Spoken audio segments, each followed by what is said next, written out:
өнгөрсөн 30 жил 30 хэдэн жил бидний үндсэндээ төлөвлөлтгөө явж ирсэн. 1990 он хүртэл бол 5 жилээр төлөвлөөд түүнийгээ биелүүлэх гээд бүгд зүтгэдэг улсаараа хичээдэг байсан. Гадаадын улс орнууд бас 5-10 жилээрээ 30 жилээрээ төлөвлөдөг ийм байдаг. Биднэрт ямар ч төлөвлөгөө байхгүй, ялсан нам болгон өөрсдийнхөө дураараа мөрийн хөтөлбөр хэрэгжүүлэхэд дайрчдаг. Ерөнхий сайд хүн болгон би өөрийнхөө бодлого хэрэгжүүлнэ гэдэг өмнөхөө дандаа үгүйсгдэг ийм чөтгөрийн тойрогт орсон. Ингэж явж ирсэн. Энээс салах гэж одоо олон жил оролдож байгаа. 19 онд үндсэн хуулийн нэмэлт өөрчлөлт хийсэн. Монгол улсын төрийн бодлого, хөгжлийн бодлого төлөвлөлт тогтвортой байна гэж үг оруулсан бид нэр. Ингэж үүн дээрээ тулгуурлаж хөгжлийн бодлого төлөвлөлтийн тухай хуулийг улсын их хурлаар баталсан. Тэгээ төлөвлөлт байхгүй болох нь хэмжиж чадахгүй бол хянаж чадахгүй бол удирдах чадахгүй. Тийм учраас төлөвлөлт байхгүй болохоор төлөвлөлтгүй тэгэл жилдээ ерөнхий сайд болгон өөрийн бодлого хэрэгжүүлдэг. Улсын их хурл төсөв батлахтаа тэгэл тухайн үед лоббидж байгаа л хэд дуртай юм уу хин одоо овсгоотоо ахиу төсөв батлуулдаг ийм замбрааг явж ирсэн. Энэ жишгийг халах гэж бид нар Монгол улсын бодлого, төрийн бодлоготой болёо.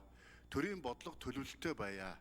Энэ урт дунд богино хугацаанд харилцсан уялдаатай байя гэдэг үүднээс 30 жилийн урт хугацааны бодлого, 10 жилийн одоо 8 үндсэн зорилт хөтөлбөр, 5 жилийн үндсэн чиглэл, өвөн тулгуурласан 4 жилийн засгийн газрын үйл ажиллагааны хөтөлбөр, үүнийг хэрэгжүүлэх гэж жилийн төлөвлөгөөгөө биелүүлэхийн тулд одоо төсөв. Ийм одоо харилцсан уялдаатай байх юм хөгжлийн бодлого төлөвлөлтийн тухай харилцсан уялдаатай төрийн бодлого бичгэрэмтэд уялдаатай байхын асуудал хуульчилж өгсөн юм аа. Хуульчилж өгсөн. Одоо энийг ингээ хэрэгжүүлээд явмаар байгаа юм. Таны саяны одоо ярьж байгаа 21-с 25 оныхоо 5 жилийн одоо анхны төлөвлөгөө бид нэр хэрэгжүүлсэн, хэрэгжилтийн хяналт үзсэн. 95 шалгуур үзүүлэлттэй зорилтуудаа ингээд тавьсан зорилтыг хэмжиж үзэхэд 54% биелэлтэй байсан. Энийгээ бидний улсын их хурлаас танилцуулсан, хөргүүлсэн.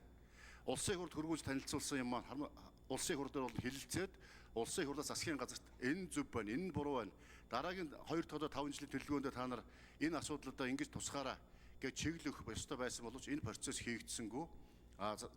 Хуулийн дагуу Монгол Улсын засгийн газар хууль заасан хугацааныхаа хүрээнд дотор багтаагаад энэ дараагийн одоо 26-аас 30 он буюу 5 жилийн үндсэн чиглэл оруулж ирж байгаа. Энэ нэг шинэ яваад байгаа учраас хэрэгтэй ч юм шиг, хэрэггүй ч юм шиг тэгээ их хурлын гишүүд маань сайн ойлголт багтаа байгаа учраас энд ач холбогдол өгдөггүй. Үүнээсээ болоод зөв ч юм шиг, буруу ч юм шиг, шаардлагатай ч юм шиг, шаардлагагүй ч юм шиг ийм болчиход байгаа юм л. Тийм болохоор одоо маш чухал бодлогын бичиг баримт шүү. Үүн дээр тулгуурлаж 28 оны улс төрийн намуудын сонгуулийн мөрийг гарна. Энэ яриад байгаа төсөв төлөвлөгөө төлөвлөлтөй холбоотой асуудал энэ учраас та нэг хариулах гэж. Танаа яамн дээр ч одоо бүх асуудлуудыг бацж явах хэрэгтэй шүү дээ. Учир сайд